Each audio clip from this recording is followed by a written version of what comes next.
Good evening. Welcome to our New York Giants Preservation Society meeting for September 29th. Today we are revisited by Lou Hernandez. We will get to that in a second. Just a very big day today. In case you guys don't know, today is the anniversary of the famous Willie Mays catch at the Polo Grounds in 1954. It is also a very dark day for New Yorkers, as today is the last game the Giants played in New York as the New York Giants. The Willie Mays documentary is going to air on HBO on November 8th. Action Day. And 2 days later, we will have some of the producers of that documentary addressing our group. The two main guys are Sean Stewart, and he doesn't know if he's going to have Nelson George with him, but he will have some people from HBO. I was able to move our meeting with another member. He'll speak in, he was kind enough to move it to December, because since this is coming out on the 8th, I figured we'd strike while it's hot. 2 days later, you can't get much hotter than that. So that is something really to look forward to. So they'll explain what it was all about, and you'll have ample time to ask questions. I also sent out an email from John Shea regarding Willie showing up last night at Oracle Park. He looked pretty good, and the article seemed to think he's, cognitively all there and health's improving. And there's rumor that he will be there tomorrow night as well for the Willie McCovey Award. We shall see. I am working on getting Ed Montague. He's a famous umpire who retired. And his father, Ed Montague Sr., signed Willie Mays. Right. So Ed would be doing double duty, talking about his career, talking about all the changes in umpiring rules with replays and all that good stuff. And then we'll, talk about his dad, and I'm sure he'll know enough to talk about Mays with us. Next week, we have Dan Levitt, who's going to be talking about his new book.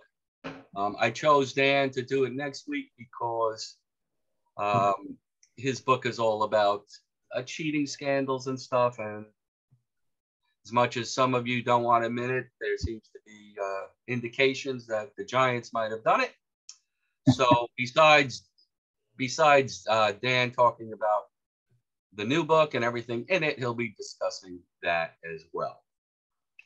I am very privileged to reintroduce Lou Hernandez. Lou has this book, 1933, The New York Giants. Lou came aboard in April and spoke about John McGraw, and this is his second book. He was kind enough to send it to me. I'm looking forward to reading it. I hope somewhere in the future we get another Giant book from Lou. But let's all give a round of applause to Lou Hernandez. Thanks, Gary, and thanks everyone for this space. I'd like to start just by telling everybody how I came to write a book on the 1933 World Champion New York Giants. I was drawn to the team by one player, and that player was not Carl Hubble or Bill Terry or Mel Ott even. That player was a Cuban pitcher by the name of Adolfo Luque. Now, Adolfo Luque was the first Hispanic star in the major leagues. And Luque achieved that status pitching for the Cincinnati Reds in the decade of the 1920s.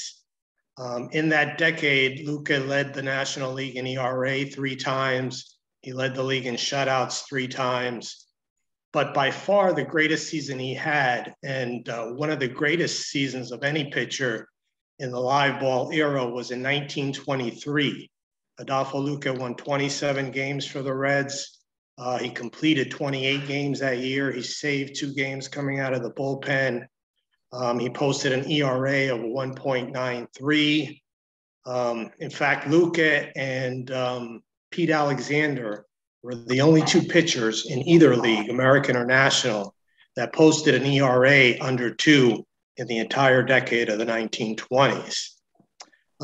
Those 27 wins by Luca that year are still the most 99 years later by any Hispanic pitcher in Major League history.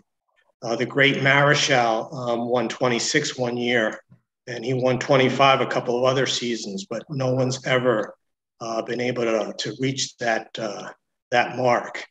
And that 1927 season, not only did Luca lead the National League in shutouts with 6, but he also had 7 other complete games in which he only allowed unearned runs. So with a little better defense, he could have actually tied the all-time record for shutouts in a season with 13. But as it was, he actually completed 28 games that year, had over 300 innings. Now, by 1933, Adolfo Luca was past his prime. He was pitching for the New York Giants strictly out of the bullpen. So before I get into the 1933 team and season, I'd like to start actually with 1932 because that's where the story of the 33 Giants begins. And specifically 1932, June the 2nd. June the 2nd, the Giants were scheduled to play a doubleheader against the Philadelphia Phillies.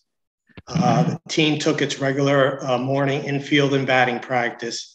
And at the end of practice, someone taps Bill Terry on the shoulder and tells him, McGraw wants to see you in his office.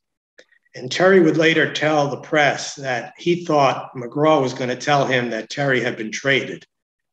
Fortunately, that was not the case. Fortunately for the New York Giants and for New York Giants baseball.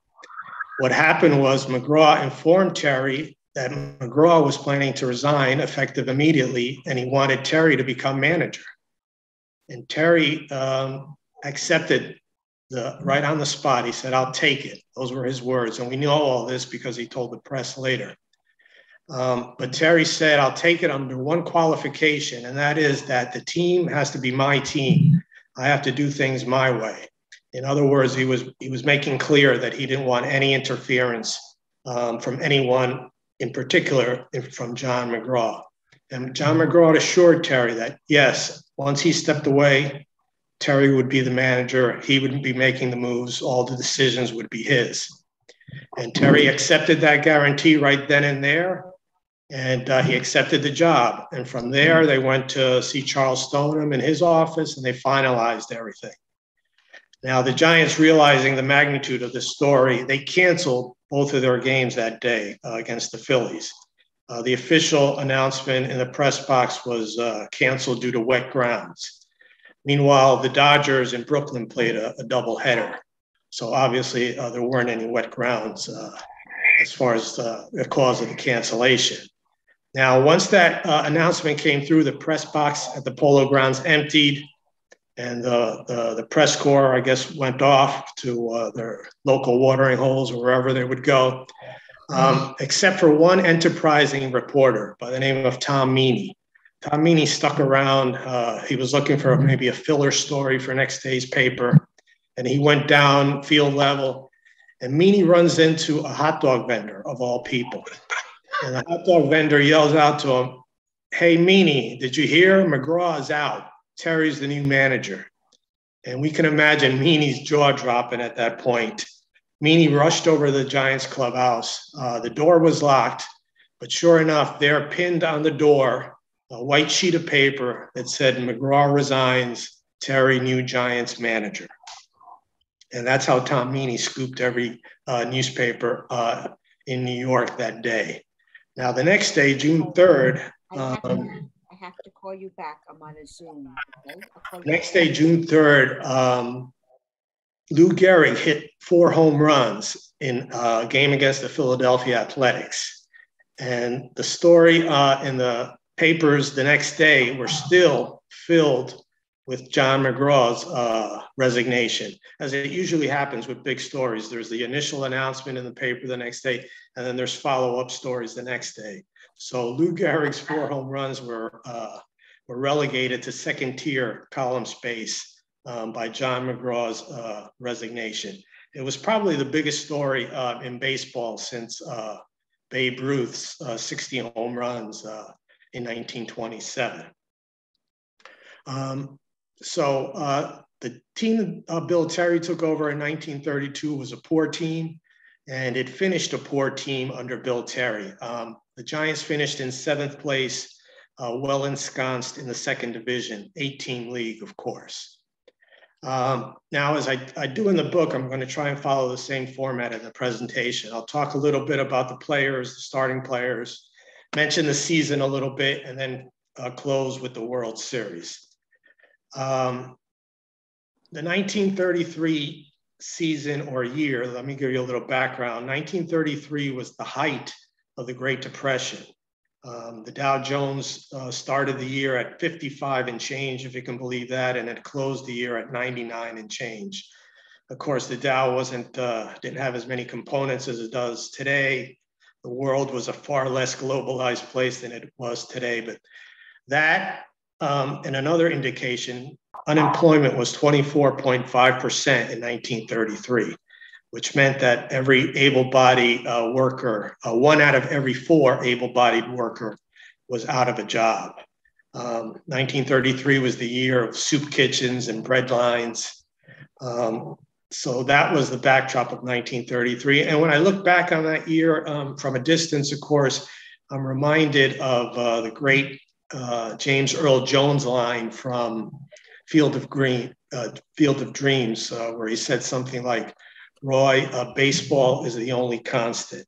And baseball was certainly a constant for the fans, for the people of the United States at that time. And baseball provided probably the best bang for your entertainment dollar. You can get into the bleachers for 25 cents at most ballparks.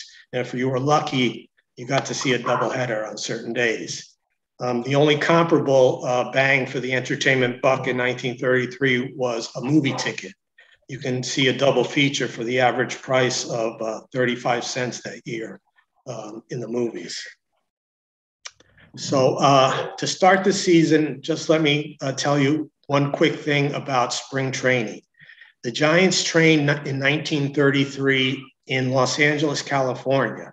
Now, the reason they trained there was the 32 team had trained there, and McGraw liked it so much that he made a deal with the city fathers of LA to come back out there in 1933. So Bill Terry honored that agreement and took the team out there for spring training in 1933. There was one eventful occurrence that happened, and that occurred March the 10th, when what's called today the Long Beach earthquake struck Los Angeles and the surrounding areas. The tremor was felt as far south as San Diego. 120 people were killed, scores and scores more were injured, hundreds of thousands of dollars in property damage. Now, Los Angeles was not the population center it is today, so one can probably speculate that if a similar magnitude earthquake hit LA and that area out there today, things would be significantly different on the worst side. A couple of the Giants players actually for two straight nights after the earthquake slept on the lawn of their hotel. They were staying at the Los Angeles Biltmore at the time. I'm obviously afraid of aftershocks and tremors of that nature. Now, the team soldiered through spring training and then headed east to start the season. And that first week of April, prohibition was lifted in the United States. And for the first time in 13 years, a citizen of the US, if he was old enough or she was old enough, could get a drink legally. And the Giants and the Yankees, as you might expect with Colonel Rupert at the head, were one of the first teams to reinitiate beer sales in their home parks that 1933 year. Now, let me tell you a little bit about the team and just the starting members, okay? At first base was William H. Terry. Now, Terry was a McGraw find. He was alerted, or McGraw was alerted to Terry by a contemporary of McGraw named Kid Eberfeld. Eberfeld had played with McGraw at the turn of the 19th century, so they were friends. Eberfeld had seen Bill Terry play in the minor leagues when Terry was 18 and 19 years old. And then he saw Bill Terry again a couple of years later playing semi-pro ball. And the reason Bill Terry was playing semi-pro ball at the time was he had quit playing professionally baseball. And the reason was Bill Terry married when he was 18, still 18 years old. And he started a family at a young age as well. And he just didn't feel he could make ends meet on the salary of a minor league player. So he got a full-time job with Standard Oil. Now, fortunately, Standard Oil sponsored a semi-pro team that played Saturdays and Sundays, weekends only. And that's where Kit Eberfeld ran into Terry. And he remembered Terry from his original playing days, and he alerted McGraw. And McGraw ended up signing Terry in 1922. Terry spent a whole year with the Toledo Mud Hens, came up to the Giants at the end of the 23 season, played in, I believe, 3 games it was. And then in 24, he made the team. But Terry, for 2 out of the next 3 years, sat on the bench. And the reason he sat on the bench is because the Giants had a really, really good first baseman in George High Pockets Kelly. And the only year that Terry actually played full-time in that 3-year period was 1925. And that was because Freddie Frisch got hurt. McGraw moved High Pockets Kelly to second, and Terry played most of the time at first base. Now in 26, Frisch came back healthy, and Terry went back to the bench. So finally, at the end of the 26 season, McGraw realized that Terry could not be a bench player. He traded High Pockets Kelly to Cincinnati and installed Bill Terry as the regular first baseman in 1927. And from there, Bill Terry became a superstar.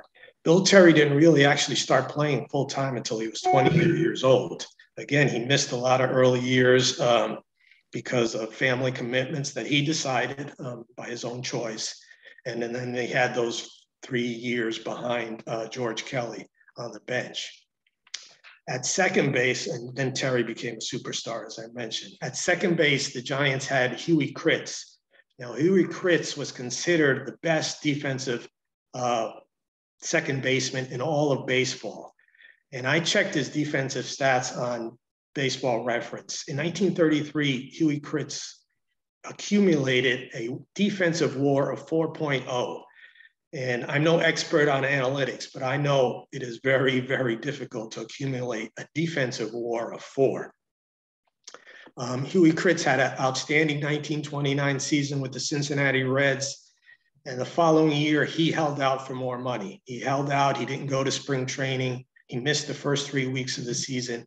And John McGraw took advantage of the situation and engineered a trade with Gary Herman, the owner of the Reds, and obtained Huey Kritz.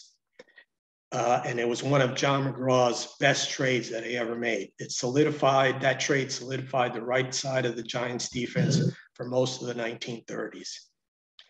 At third base was Johnny Verghese. Johnny Verghese was bought by John McGraw in 1930 from the Pacific Coast League in order to play third base. Now, the Giants at the time had a very, very good third baseman in Freddie Lindstrom, but McGraw had the idea of moving Lindstrom into the outfield for some reason, which he did in 1931 and put Verghese there at third base. And Verghese in 1933 had his best offensive season. In fact, it was so good, he was actually second on the team to Terry in slugging percentage, second behind Terry and just ahead of Mel Ott.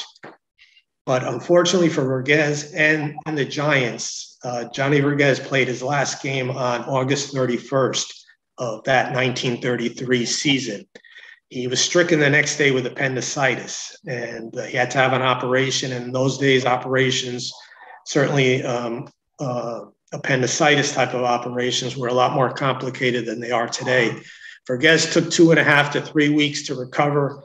And just as he was getting ready to rejoin the team, his wife suffered a miscarriage, a very bad miscarriage. According to the papers, it was touch and go for her for a while there. And Verghese decided to stay home with her and nurse her back to health. And she did eventually recover. But in doing so, Johnny Verghese missed the 1933 World Series. At shortstop was a player named John Blondie Ryan. Bill Terry traded for Blondie Ryan in December of 1932. He traded Doc Marshall, who was the Giants' semi-regular shortstop in 32, to the Buffalo team of the International League for John Blondie Ryan. And Blondie Ryan became the starting shortstop in 33. He was a very good defensive player, really good defensive combination, double play combination with Huey Kritz, and he held his own with the bat. Now, you have to really go through baseball history to find teams that won world championships with a rookie shortstop, and John Blondie Ryan was a rookie shortstop at the time. The only team I can think of in recent memory is the 1996 New York Yankees. And their rookie shortstop that year was a guy named Derek Jeter. So that was the Giants infield at that time, or for the 1933 squad. In left field was Joe Moore. Now, Joe Moore was bought by John McGraw from the Texas League in 1930.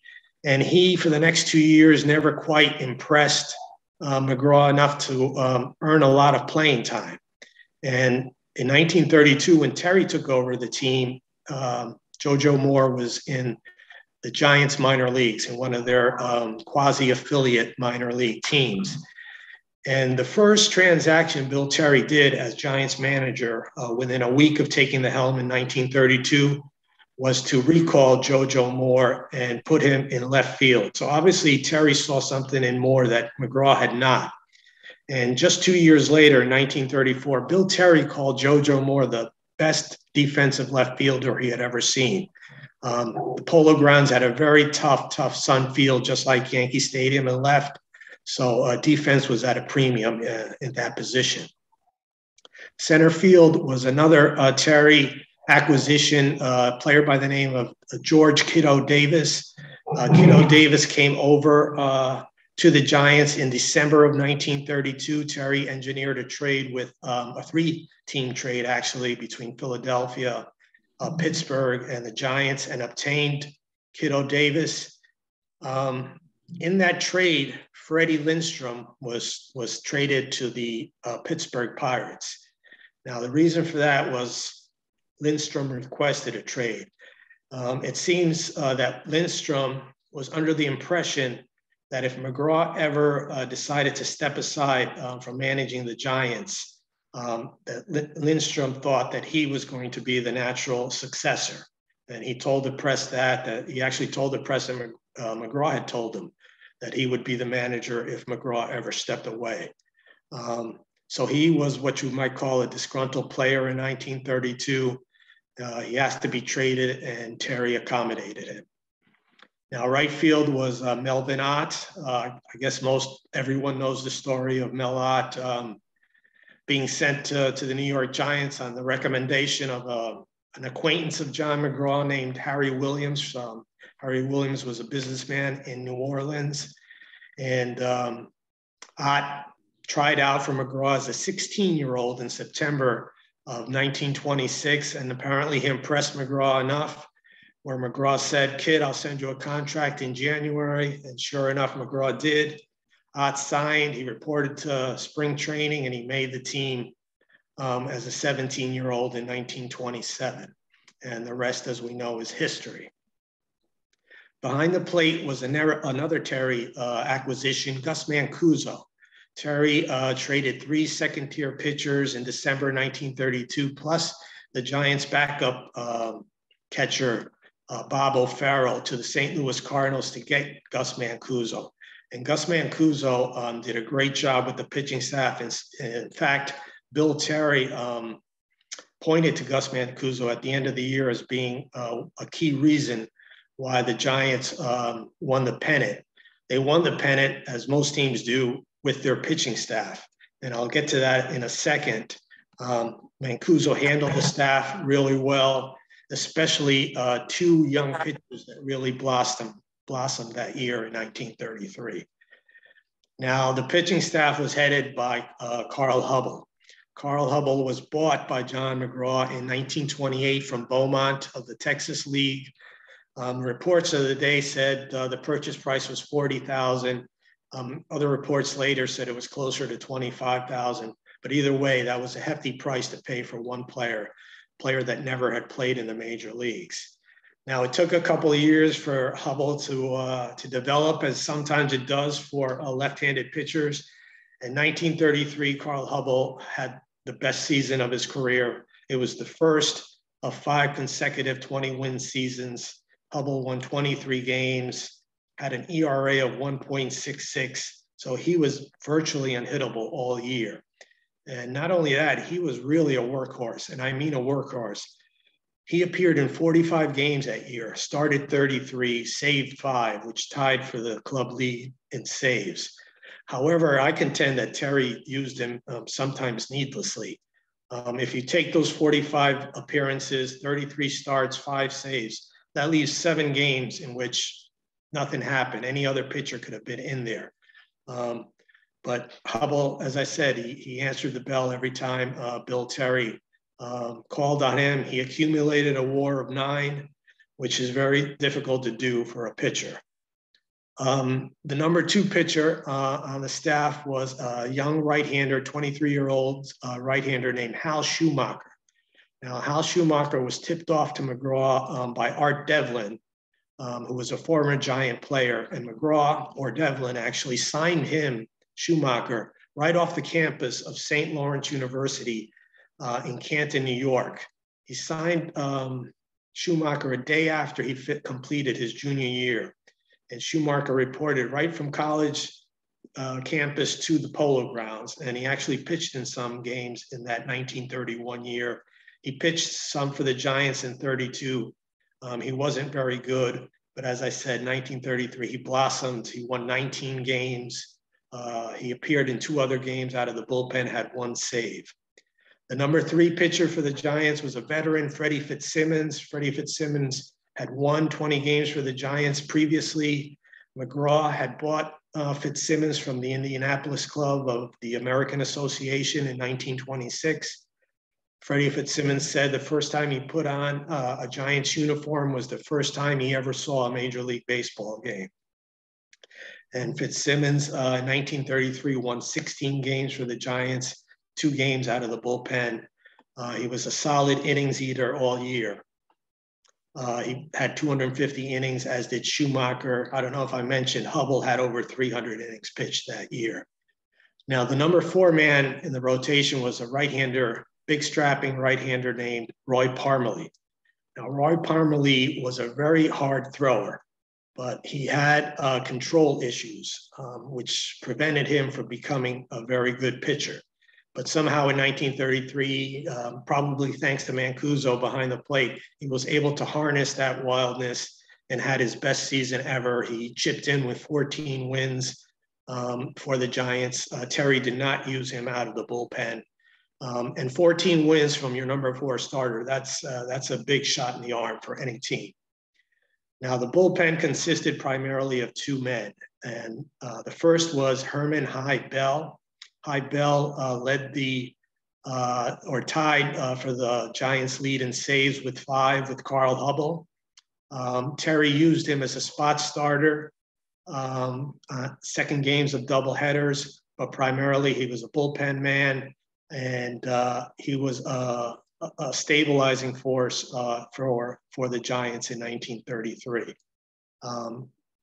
John McGraw had acquired High Bell in 1932. High Bell had been pitching since 1926 with the St. Louis Cardinals, but the Cardinals kept shipping him to the minors, bringing him back, and by 1932, he had run out of options. So he was as close to what you would call at the time a quote-unquote free agent as there was in baseball, and McGraw signed him in the offseason of 1931-32. Bell pitched in 32 for the Giants and again in 33. Now, the other man in the bullpen was Adolfo Luque. Now, Adolfo Luque was picked up by John McGraw in January of 1932 in Havana. Luque in 1930 had been traded by the Reds to the Brooklyn Dodgers. And in 1930, he had a very good year. He won 13 games, which was a hard thing to do in 1930 because that was the year the new baseballs were introduced, and it was a very high run scoring environment, 1930s. Slugging went through the roof that year. However, in 31, he wasn't quite as good a pitcher. And in those days, teams did not have patience for players who didn't produce. Luka, as a veteran, had an elevated salary threshold, and the Dodgers were not going to meet that for what they considered a mediocre season. And they released Luka, and McGraw signed him in Havana in 1932, January. Now, the reason that took place in Havana is because Luka was from Havana, but John McGraw, with the exception of 1 year from the early 1920s, he holidayed in Havana every winter until actually the penultimate winter of his life. So that's how that signing occurred. Now, those 6 pitchers won 85 of the Giants' 91 games, and they threw the majority of the innings that year for the team. The Giants won 91 games. They won the pennant, and a big turnaround in the team was that in 1932, the Giants had a record of 18-31 in one-run games. In 1933, the Giants' record in one-run games was 28-18. So that's a net difference of 23 games, and that's going to make up a lot of ground in the standings. So the season started. The Giants showed that they were a better club in 1933.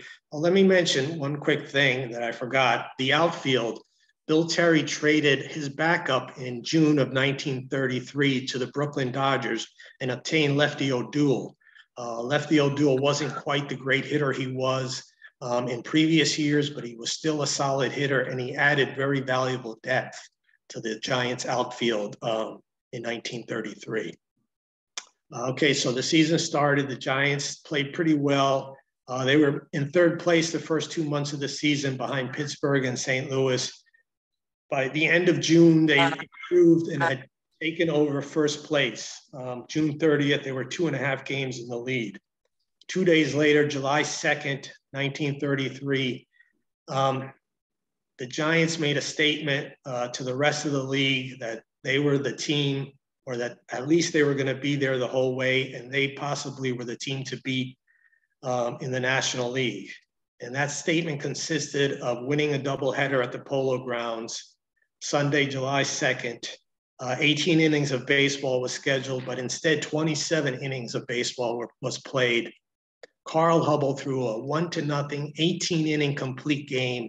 Huey Kritz got the game-winning hit in the bottom of the 18th in his 9th at-bat of the game. The second game of the doubleheader, Roy Parmalee beats Dizzy Dean 1-0.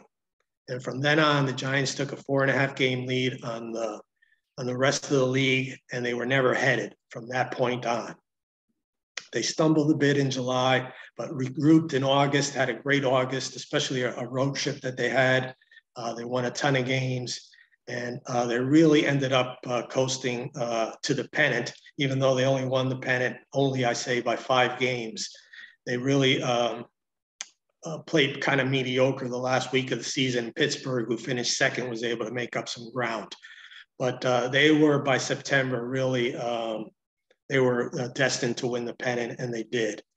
One other thing I'd like to mention about the 1933 season occurred 4 days after that Hubbell tour de force of July 2nd, 1963. Oh, but before I do that, 30 years later, exactly to the day, July 2nd, 1963, Juan Marichal and Warren Spahn engaged in their pitching game of the ages, where Marichal won 1-0 in 16 innings. Willie Mays hit the game-winning home run, as most everybody knows, 30 years to the day after. So 4 days after that July 2nd Hubbell masterpiece, the inaugural All-Star game was played. The All-Star game was the brainchild of Arch Ward, who was a sports writer for the Chicago Tribune. The game was played in Comiskey Park. The American League lost 4-2, won, 4-2 to the National League. Babe Ruth was the hitting and defensive star of the game. He had the 2-run homer. He also made a game-saving home run robbing catch in the 8th inning, according to the news reports. And that game, of course, became one of the most popular events of the baseball season from that day forward. Now, not only was it a brilliant idea by Arch Ward, but Ward also had the brilliant idea of having the fans vote for the starting players. And that was a resounding success. Al Simmons of the Chicago White Sox was the leading vote getter. Even with the inaugural game, there might have been some ballot box stuffing at that time.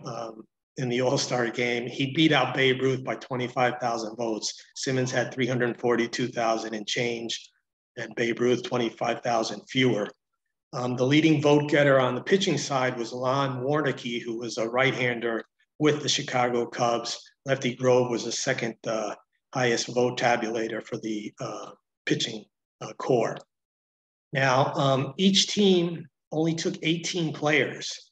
Both teams took 5 outfielders.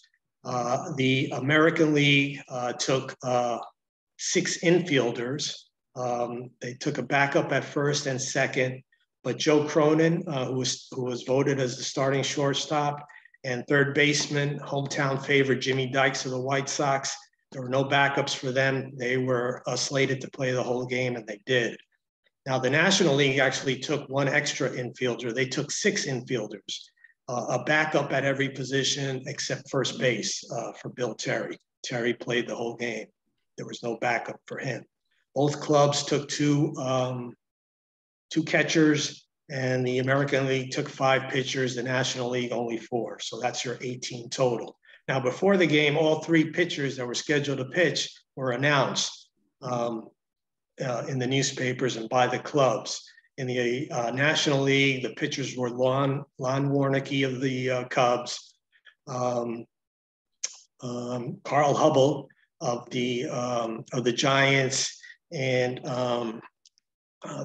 the other name escapes me. It was, Bill Hallahan of the St. Louis Cardinals. Hallahan was the pitcher that gave up the home run to Babe Ruth. In the American League, it was lefty Grove, lefty Gomez, and Washington pitcher Alvin General Crowder. So those 6 pitchers divided the pitching chores for the entire game. The honorary managers were Connie Mack in the American League and John Joseph McGraw in the National League. Now, that appearance by McGraw at the All-Star game was only the 2nd appearance by McGraw on a baseball field since his resignation over a year earlier. So he kept his word to Bill Terry about non-interference. His only other appearance after his resignation was opening day at the Polo Grounds in 1933, where he was part of the opening day festivities. And by the way, that 1933 opening game, the Giants debuted their orange and black trim uniforms for the first time, a tradition that runs to this day. That was the first year that the Giants wore that uniform color combination. Connie Mack at the All-Star game, he might as well have been reading a book or sitting on his hands, because he made only 2 moves in the game. He pinch hit late in the game, Earl Averill, for one of his pitchers, and he made a defensive move in the outfield in the 9th inning, where he put in Sam West and he took out Babe Ruth.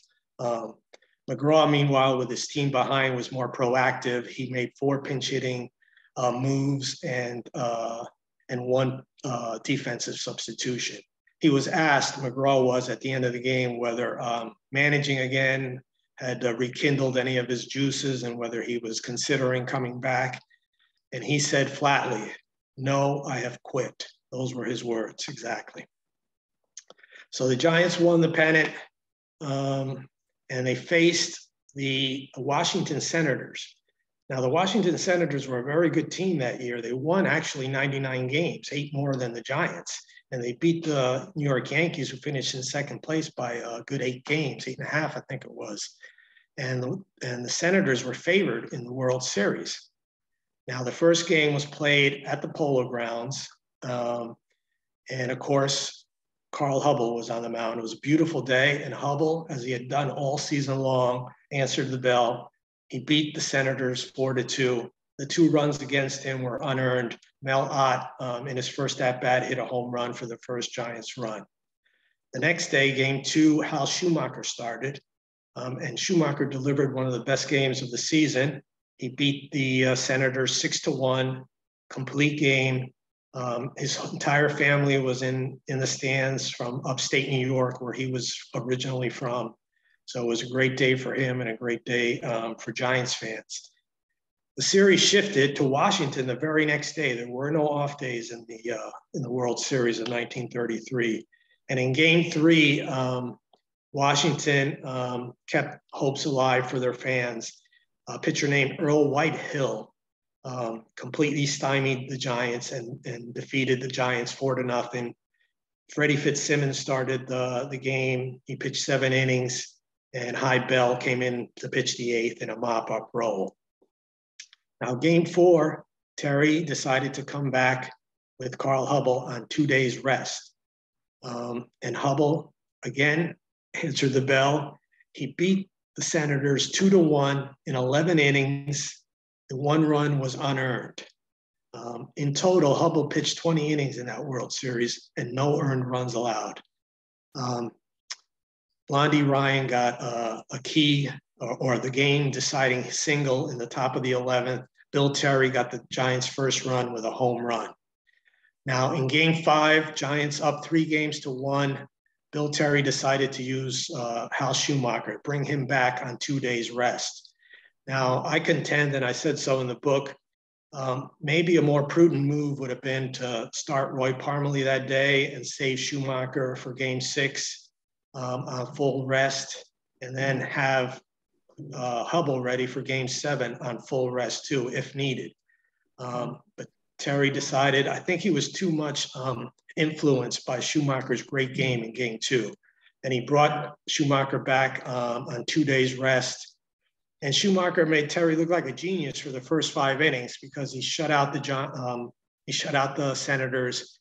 The Giants had a 3-run lead. It was 3-0 going into the bottom of the 6th. Schumacher got the first 2 outs of the inning, but then he gave up a walk, a single, and a 3-run game-tying homer to Fred Schulte of the Washington Senators.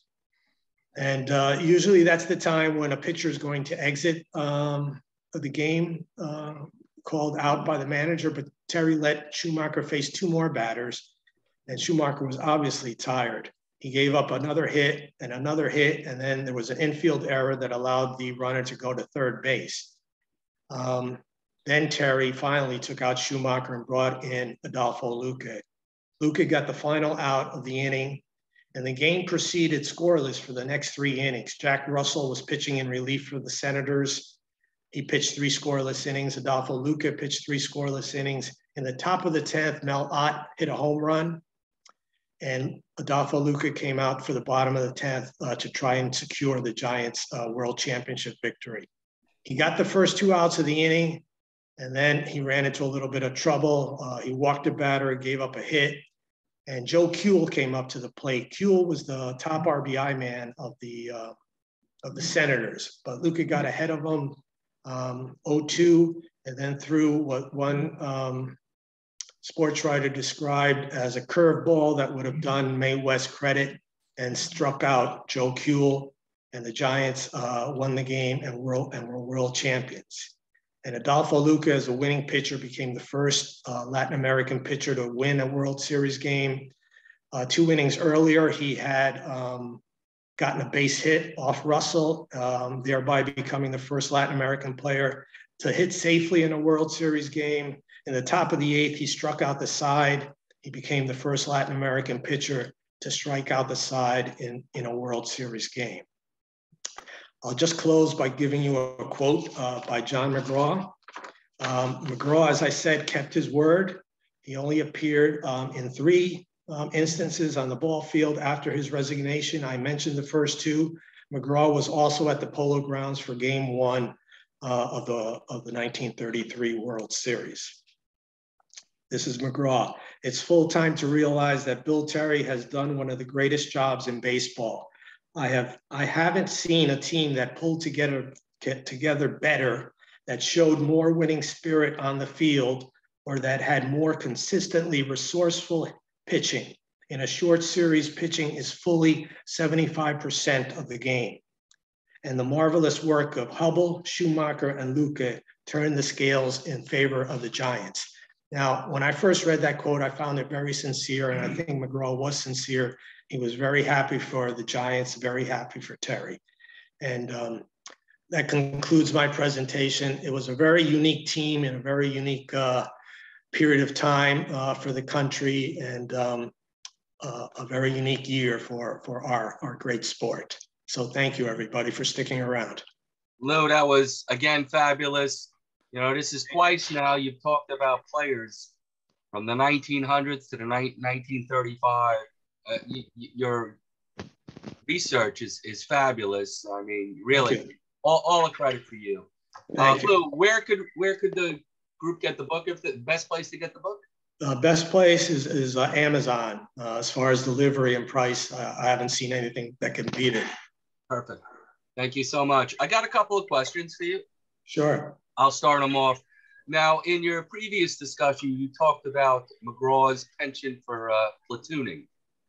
What would you consider Terry's philosophy? Terry used his players. He didn't platoon hardly at all. What he did is in left and center field, he inserted Lefty O'Doul a lot once he obtained him in that trade I mentioned. He would give JoJo Moore a day off and leave Kiddo Davis in center and put O'Doul in left. When he wanted to give Kiddo Davis a day off, he'd move Moore to center and put O'Doul in left.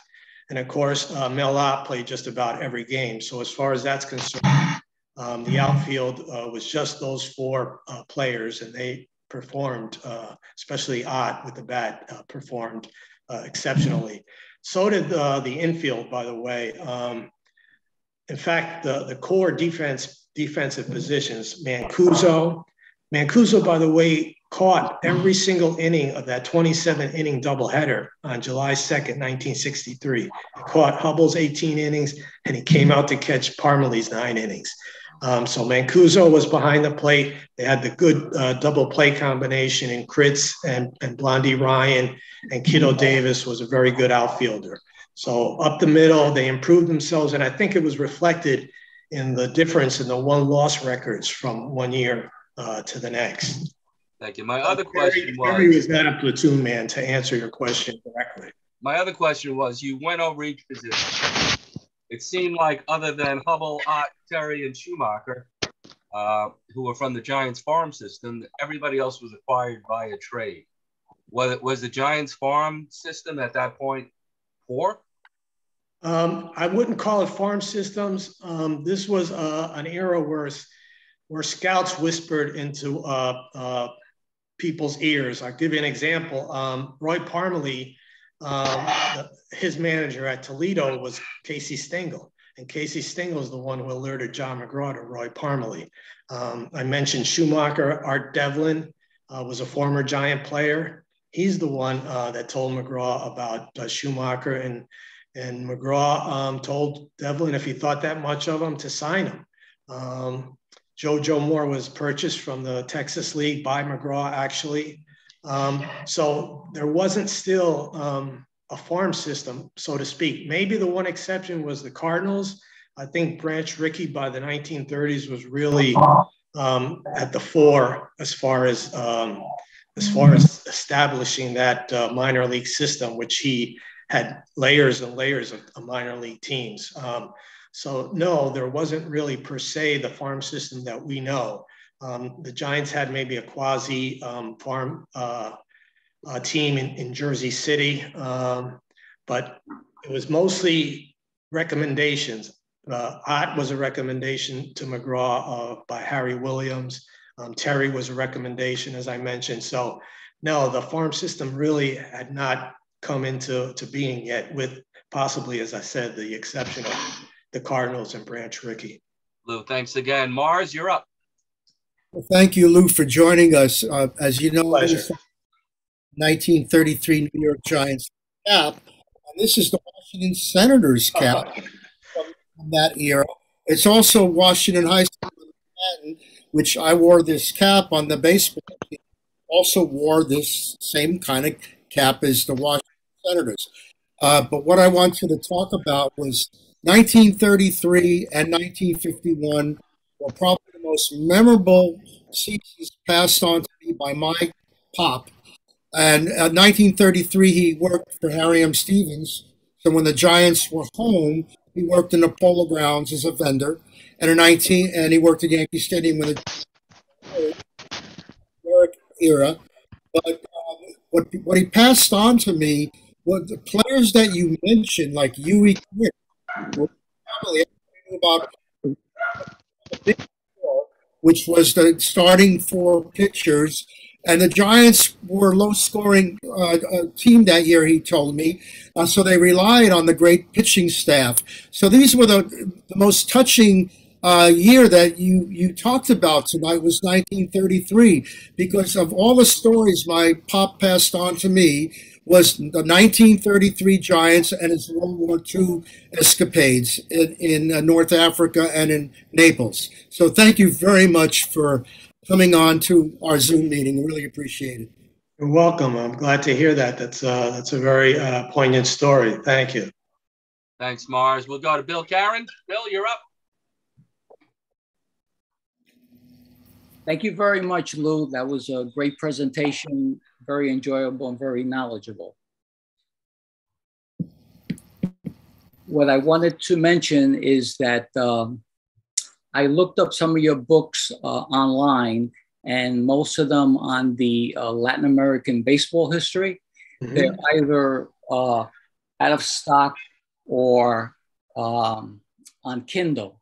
And because of a certain eye condition I have, I can't read a book on Kindle for too long. And my interest is that my father's family came from Cuba.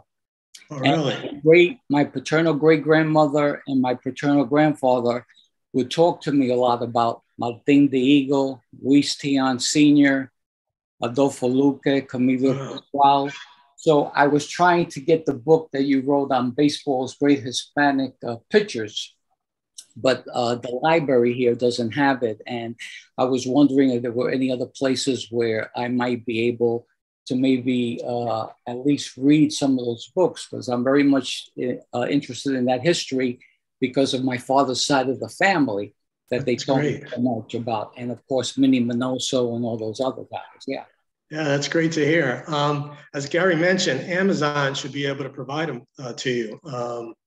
Well, I did go to Amazon, but they only have it in Kindle. Yeah, I would check maybe navigate somewhere else. The books are available, all of them. I know there is a separate page where you can order Kindle. You just have to click on something else, another button, to bring up the actual hardcover book itself. Bill, sometimes it comes up on Amazon as Kindle, but if you look over to the right, it says paperback. You might try that. Okay, thank you, Gary.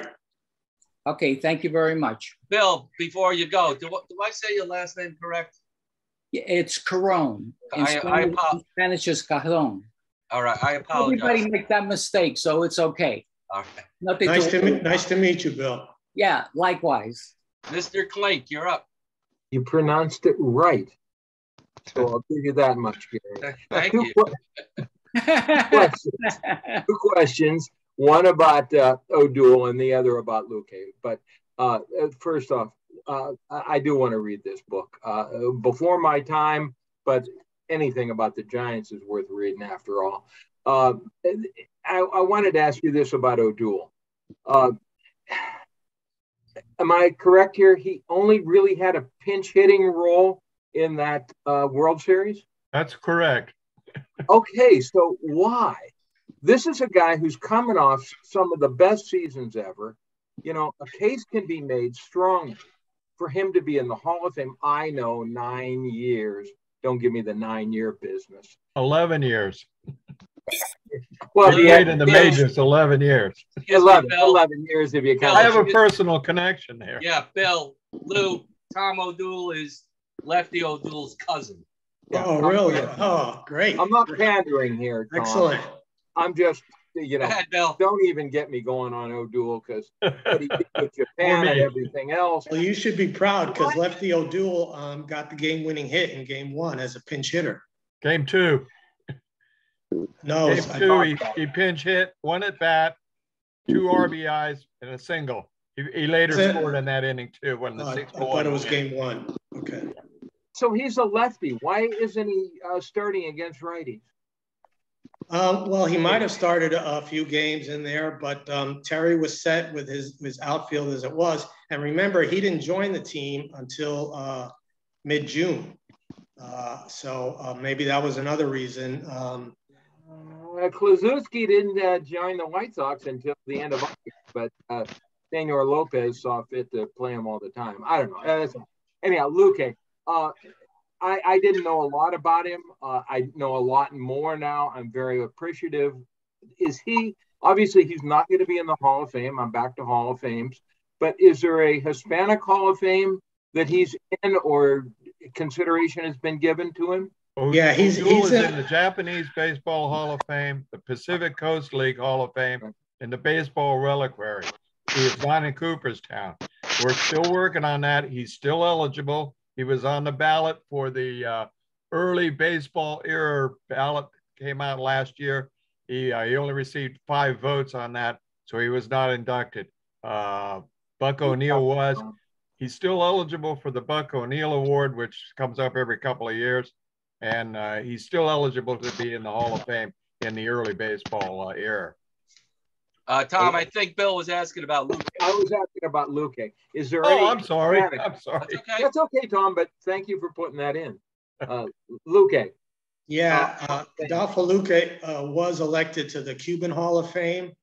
So he is a member of that Hall of Fame. I believe he might be in the Latin American Hall of Fame, which now has a seating in the Dominican Republic, La Romana in the Dominican Republic. But he definitely was elected to the Cuban Hall of Fame, deservedly so. Adolfo Luque won 180-something games in the Cuban Winter League, and he won 193 major league games. So he won well over 300 games. He was a manager for over 30 years in the Winter League and then in Mexico. So he was really a baseball lifer. And in my Bobby Maduro book, I mentioned if the Hall of Fame ever decides to expand into a international Hall of Fame wing, I think one of the first inductees should be Adolfo Luque, Mike Gonzalez, and Sadahara O. I mean, those would be slam dunks to me. And I've been trying to petition the Hall of Fame to just have a wing, just like they do for the sports writers and the broadcasters, just have an international Hall of Fame wing that'll recognize players that played all over the world, not just Latin America, but all over the world. And I think that would be a great idea. So that's something I'm looking to try to get together enough people and to scouting try to lobby. And somebody like Lefty O'Doul can get in there because he did some great stuff in Japan. Really great stuff. He opened it up. Baseball really to Japan. Yeah. Enough. Thank you. Thank you, Bill. Thank you so much. Dave Lippman, you're up. Okay. First off, Lou, I want to thank you for a tremendous presentation. It was fascinating. The 1933 Giants were my grandfather's team. And in the early 80s, I sent my 1984 Giants yearbook, which had some of you probably have it or know it. It's got sections on each Giant who had been to an all-star game. I sent it to some of the Giants who are on that club who were still around, and they were nice enough to autograph it for me. So I've got Harry Danning and JoJo Moore's signature in that book. Oh, nice. So my question to you is, you know, some of these ball players, JoJo Moore, Adolfo Luque, you know, do you think that they're Hall of Fame quality and have been overlooked? I mean, you look at that club and you see Terry, Ott, Hubble, and Lindstrom. I'm pretty sure, you know, I'm sorry if I missed it, you know, up at Cooperstown, but that was just such an excellent club. And I think more of its players deserve to be up there. Lindstrom and Jackson are in the Hall of Fame.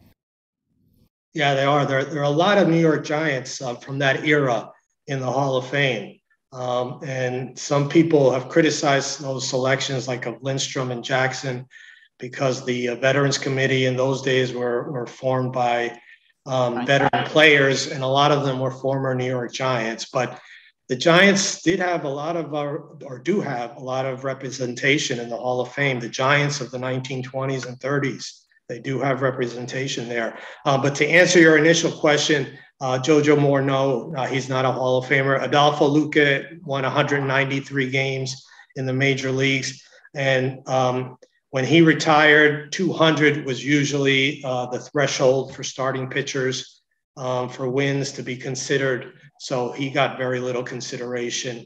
And so he probably, no, he doesn't have the numbers to be in the actual Hall of Fame. But like I said, what I'd like to see Cooperstown do is recognize international players, not just from Latin America, but from the Far East with an international wing of the Hall of Fame with inductions every year, like they do the sports writers, like they do the sportscasters. Well, I'd kind of like to see more in there, but I see your point. Yeah, Frankie Frisch was on that Veterans Committee, and he basically loaded it up when he was on it with his teammates and cronies from the Giants and the Cardinals from the 20s and 30s. Yeah, it's true. Well, I've heard that possible criticism. I've heard it. I haven't really delved into that too much, but I have heard that. You're not going to be 300 game winners anymore in Major League Baseball. Oh, no. Good Lord, no. Oh, Verlander is getting close. I hope he makes. He's definitely Hall of Fame. I think. So why did did you say 300 game winners? Yes. Yeah, Verlander's, I think, at 274 or 275, something like that. He may be the last one. There's not going to be anybody after him. Probably not. Lou, you mentioned that McGraw resigned. Was it due to health, or what was the main reason? Yes, strictly health reasons. He just could not go on managing. His sinusitis was just too overpowering for him, and strictly health reasons. Anybody else have a question? Tom O'Doul, you have a question? Anybody else have a question? I'd just like to say, Lou, thank you so very much. I may be the only one around here that's ever talked to anybody that played in the World Series in 33 and was also an all-star in 33 as my cousin.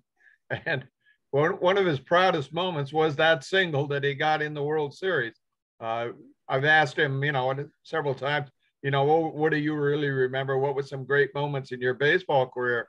And of course, the 254 hits and 29 with the Phillies was number one, but number two was hitting in the World Series, coming off the bench and getting a pinch hit and helping them win that game in the second game in the series in 33. Yeah, check that out, because I think it was the first game, because Schumacher had that second game pretty much sewn up 6-1. It was the second game. Okay, I won't dispute it anymore. Okay, we won't argue about it. No, it's just a regular. Thanks, Lou. Very good job. Okay, thank you. Bill Schiffer, and then Gary Brown. Hey, Lou, a great presentation. I remember the one you did for McGraw and everything back in the spring and everything. That was very good, too. And you also pointed out that you read the McGraw book and everything, and he won a lot of titles, but there was so many decisions he made that cost him a lot of World Series and pennants. But anyway, getting back to the 30, when Terry took over, I remember I just recently read another book on Terry. And I guess one of the things he did was he sort of treated the players like guys. They could go out and have a beer. There wasn't like somebody that was watching everybody. He got rid of so he sort of, he treated the clubhouse, whereas McGraw was very strict and everything. With Terry treated the guys like men, and the clubhouse was a better attitude and everything. And I think that helped with that year as well. Don't you think? Yeah, very good point, actually. And I failed to mention it. Bill Terry relaxed curfew. He eliminated curfew. John McGraw had curfew on the Giants. And as you mentioned, McGraw was a stickler for curfew. He was a pretty hard rider of players, especially if they committed errors and things like that. He didn't suffer poor play very well. Terry wasn't, from some reports, Terry wasn't even speaking to McGraw in 1932. No, they didn't speak. Didn't he speak for they didn't speak for a year or two or something like that? So when he was appointed manager, it's probably the longest conversation he had with McGraw in a while, that June 2nd day. So yeah, thank you. That's a very good point. Terry eliminated curfew, and he let, as you said, he trusted the men, and he let them alone. He just demanded that they be at the ballpark on time, and he did not check on them off the field. So, yeah, thanks. That's a good point. Thank you. Great presentation. Let's get Felipe Alou in the Hall of Fame, too. That would be another good choice for internationally. Yes. I have a story about Carl Hubbell concerning the 1984 All-Star game. That year, my parents flew out. My daughter was a year old. And unbeknownst to me, I got tickets for the All-Star game. The strange record was 3 pitchers, I believe, tied Hubbell's record, but Hubbell did it by himself, where 3 pitchers struck out 5 in a row with the National League: Fernando Valenzuela, Dwight Gooden, and I forget the third one, but it was nothing near Hubbell. But that game, my pop said to me, where's the National League or Giants clubhouse? I said, it's down the right field line. Why do you need to know? He says, let's go down there. I was totally baffled. I didn't know what was going on. So as we're lining up to get into the clubhouse, we're behind Carl Hubbell, and my pop says, look at his left arm. His palm is facing us. His arm is deformed because of the screwball. The reason why we were invited in there is because my pop was basketball teammates with Hank Greenberg, and Hank Greenberg invited him in there, and that's where, they embraced each other when we got through the doors. How about that? Yeah, Hubbell did have a deformed left arm. Thank you, Mars. Gary Brown. Gary, unmute. Gary, you got to unmute, Gary.